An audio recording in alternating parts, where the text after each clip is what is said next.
Hey guys, Crazy Postman here. You got me and Duck here in the Ioniq 5, and this is going to be a part 2 to the video I was doing earlier. I decided to chop them up into 2 separate videos because they are kind of 2 different things, and I didn't want the first one to get too long. So in this video, we are going to go check on 2 Francis Chargers. One of them is in Elk City, Oklahoma, and the other one is in Hobart, Oklahoma. So buckle up, you're about to join me on a venture of checking on a couple of these Francis Chargers here.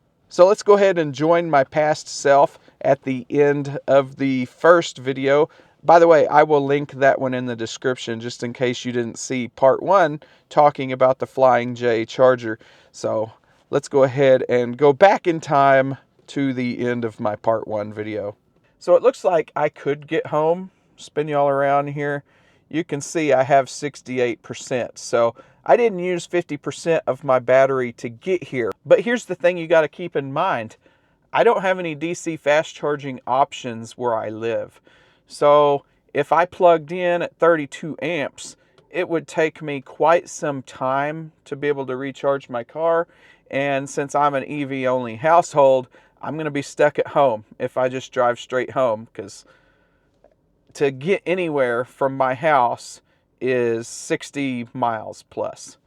So if I wanted to go see my parents, if I wanted to go to a town to eat at a good restaurant, I wouldn't have enough juice to do anything today. So I am going to have to go find a DC fast charger. And in doing that, I'm just going to stop at an extra 1 or 2 on the way home. And we're going to turn the second half of this video into checking up on Francis here.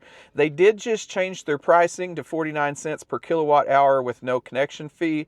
They were at a per minute rate. So we're going to see how that goes. We're going to first stop at Elk City, Oklahoma.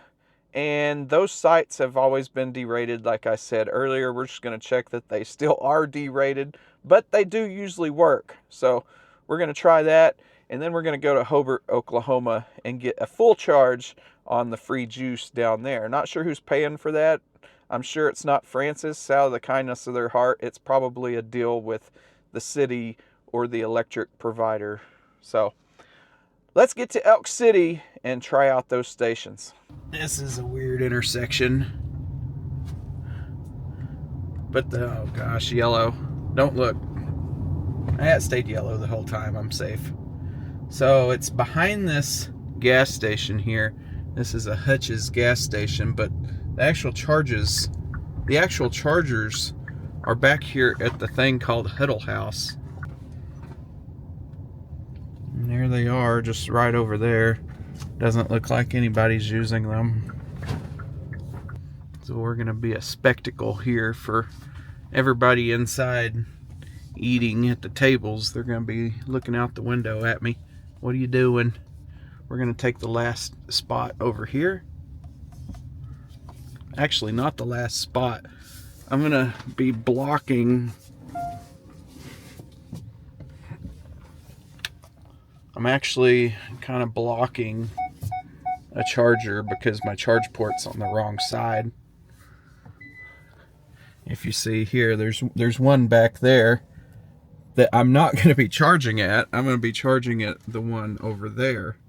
So I will be blocking a charger. Let's hop out and give this a try. We already know. Hey, now these have different screens in them, I think, since I was here last. That's a different looking screen, I think. It's not the normal.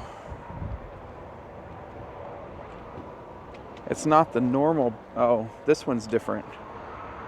Okay, so this is the normal looking BTC screen. So with these, you want to plug in first.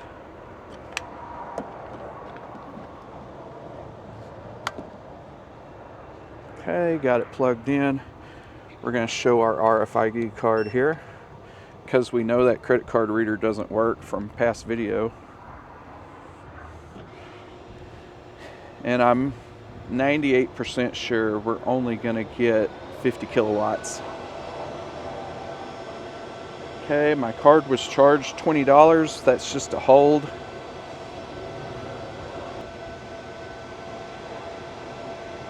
50 kilowatt. That is the artificial site limit. So for some reason they have this whole site turned down to 50 kilowatts max. They don't allow people to charge at the full charge rate here for some reason. I'm thinking it's because the utility provider either charges too much for the rates, or I'm not sure, maybe they couldn't provide full power out here. All right, so I just talked to a gentleman for a bit about electric cars. You know, a lot of people are curious out here, especially in Oklahoma, because it's not like super common to have an electric car. So we've been charging for 5 minutes now, and we are still at about 50 kilowatts. So you can certainly tell this is an artificial limitation. Either the site owner doesn't want to pay for the demand fees, or, you know, it could also be Francis not wanting to install more of the hardware to be able to push the full 300 amps that these can do. But this is working, at least. It's just derated. And just like I said earlier, this is the original screen, it looks like, for this station. This one over here, you can tell it's been replaced. It's a different screen completely. So it is good to see Francis maybe doing some maintenance. Maybe this screen went out and they had to come replace it. So it is very cold here. We're going to go ahead and stop this session since I don't need these electrons. We're just here testing it. And we found out the site still is limited. So me and Duck are going to get back on the highway, and I will see y'all in Hobart, Oklahoma. So we charged for 7 minutes and got 5,700 watt hours of electricity. So let's get unplugged and get back out on the highway.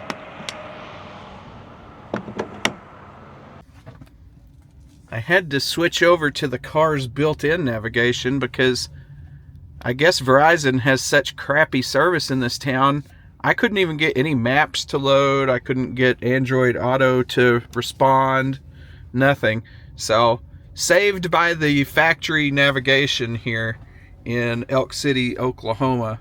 The phone says I have like 3 bars of 5G, but evidently I have no data. So I finally got cellular reception and started the route using Google here. I got 8 more miles to go on this tiny little farm road. I'm out here in the middle of nowhere. Just farms on both sides of the car here. And yeah, in the middle of nowhere. And in 7.7 miles, I will be turning onto another little nothing road. So, interesting choice of directions here. Instead of staying on the highway, the 2-lane divided highway, I'm out here on a farm road. At least it's paved. I mean, this isn't bad. It just doesn't have any markings. And I'm in the middle of nowhere. So we will just continuing until I get to Hobart. And hopefully in 7 miles, this next road I'm going to turn on will be at least paved. So I'm about to meet up with this other road here. Oh, it's a good thing, because the one I'm driving on turns to dirt. So I'm at an intersection in the middle of nowhere. Let's see, nobody's coming. Nobody's coming. Our next turn is 4 miles. So we're on this road for 4 miles and then we turn again. Hopefully we'll be in town by then. Can you hear how much the tailgate is rattling?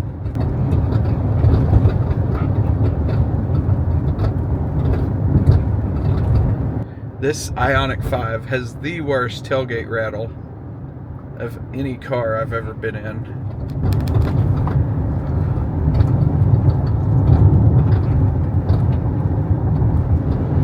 Going over some old bridge here.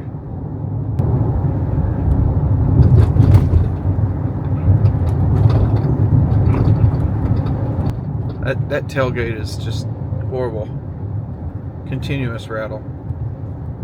So we've made it here to the sleepy town of Hobart, Oklahoma, and we have two of the power electronics stations here. Let's go ahead and check them out and see how well they're operating. They're supposed to be free. Let's go ahead and plug in. Don't forget to pull out your little stupid thing.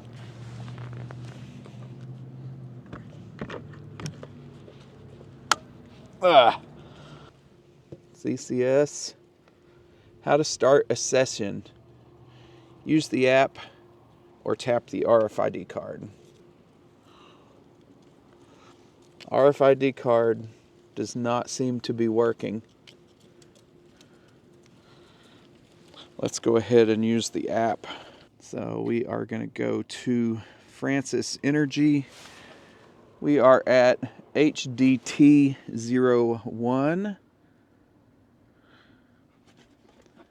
CCS. Swipe to start. Let's see. I do hear the fans kicking up.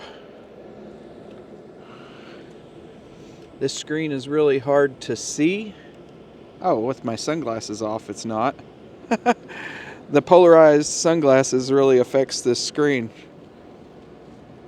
Not exactly sure what full power is for this station, but we are getting 72 kilowatts. I feel like we should get more than that. It's kind of flopping around. 75.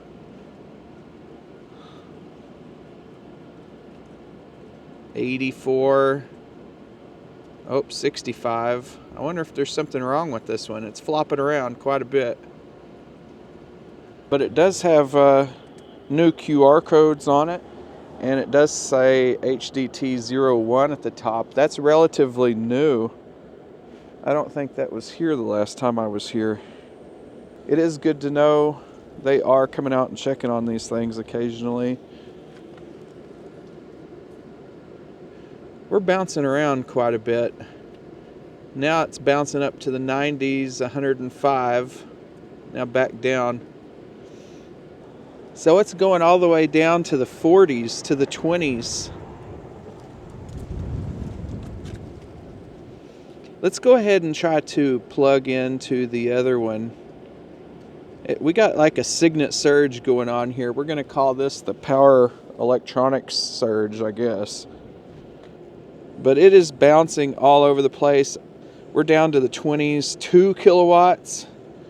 Yeah, there's something wrong here. Let's go ahead and stop this session, and we'll back up to this other station over here and see what it does.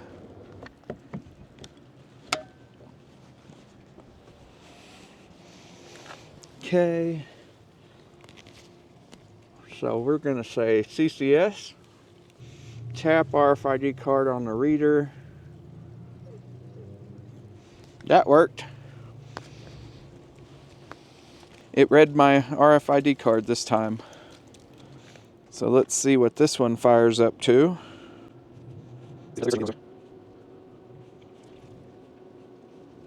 Okay, well, we seem to only be getting 57 on this one. We'll let it go for a little bit and then come back and check on it. So you either get higher powered surging over there, or you get continuous smooth power but at a lower rate over here. These things are never consistent. Why can't we just easily charge and it just works? It's always something. So this one is obviously power limited. Let's change back over to the surging one and see if it will behave itself. Because even when the other one was surging, it seemed like we were getting more power. Not sure. Let's check it out. It does have some cable management. There we go. Okay. So we did stretch this one over here without moving the car. Let's go ahead and try the RFID card just for grins.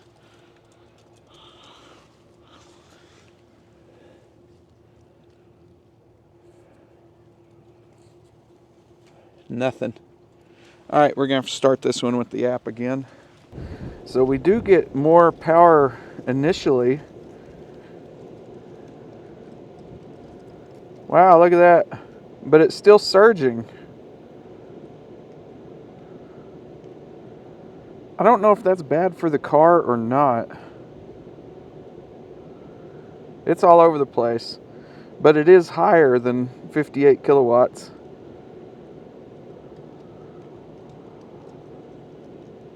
Let's see what it says in the car's display. We can see that it is surging in here as well.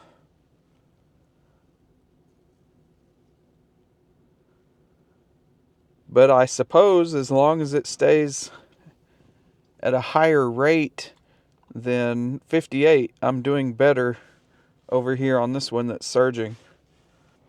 So I have an interesting observation here. It is now holding steady at 117 kilowatts. Now what I did was I just restarted the car. So I put my foot on the brake and hit the EV start stop button, because those who aren't familiar with Ioniq 5s, after you've just been sitting for a while, the car kind of drops back to accessory mode, if that makes sense.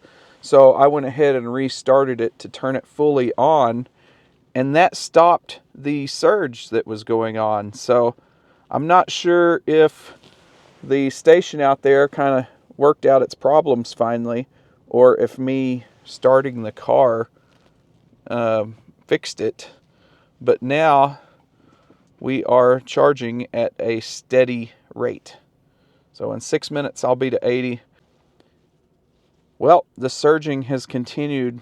We are going all the way down to the bottom now. It has went all the way down to like 2 kW a few times, and then it'll bounce back up to 100 and then go all the way back down. But now, oh, it stopped. Oh, it came back up. Yeah, this charger is definitely having some issues. At 80%, I should be able to still get 100 kilowatts. I think I'm losing patience. I'm going to go ahead and probably stop this charging session, because I just don't like watching this surging, especially since it goes so slow. I mean, it does get up over 50, but then it goes down to 3. And the average charging speed is probably pretty slow right now. So let's go ahead and get out and stop this and end this episode. All right, guys, so we're going to go ahead and end this episode. It was pretty much as expected. There was problems at both Francis sites I went to. The Elk City one had reduced power to only 50 kilowatts, but it did work just at a reduced rate. And here in Hobart, these things are surging all over the place. I thought it was just this one, because this one would go up to full power and then start surging. And that one, turns out, it surges as well, but it doesn't go up to full power. So that one's power limited and surging, and this one here is just surging. But this one, the RFID reader doesn't work. So there's just tiny little details about all these chargers that you just got to know. Like the Elk City ones, none of the credit card readers work. So there, you can't use credit card. You have to use RFID or app, and they're reduced. Here in Hobart, there is no credit card reader on these machines. You have to use the RFID card or the app, but the RFID card doesn't work on this one. So there's all these little things you got to know about EV charging here on these Francis sites. So let's go ahead and stop this session here. So we've only picked up 8.2 kilowatt hours in 15 minutes. That is not a very good average charging speed because of all the surging. So you can see at 94%, it will still go up into the mid 50s. I'm not sure what my charge curve is at 94%, but had I been getting a solid 58 kilowatts out of this thing like I thought it was going to do, I would be getting a lot more electricity than what I've gotten here. So we're going to go ahead and hit stop and show our RFID card, and bam, charging finished. See you soon. There's our final numbers for this session, but that doesn't mean anything. We've changed chargers at least 3 or 4 times that I can remember. So we have a lot of charging sessions here.